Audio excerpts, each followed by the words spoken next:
এটা ছিল ক্রিসমাসের দিন সন্ধ্যাবেলাটা আমরা কিভাবে সেলিব্রেট করলাম চলো দেখা যাক। আমার ভাই একটা কেক এনেছিল, আর এই যে হচ্ছে আমাদের বাড়ির ছোট্ট বাবান, ও সকলের প্রথমে কেক কাটতে বসে গিয়েছিল। তো আমার মা হাত ধরে ওর কেকটা কাটিয়ে দিল, দিয়ে তারপরে সবাইকে আস্তে আস্তে কেকটা দিয়ে দিয়েছিল। আমাদের বাড়িতে কয়েকটা বাচ্চা পড়তে এসেছিল, ওরা আমাদের বাড়িতে পড়তে আসে রোজই। তো তাদেরকেও একটু করে কেক দেওয়া হয়েছিল।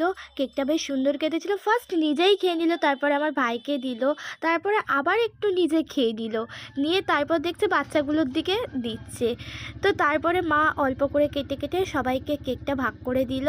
এটা হচ্ছে সৌম্যদীপ, তারপরে হচ্ছে যেটাকে দিচ্ছে এর নাম হচ্ছে বলয়, তারপরে যে ওপারের বাচ্চাটা রয়েছে তার নাম হচ্ছে হিয়া।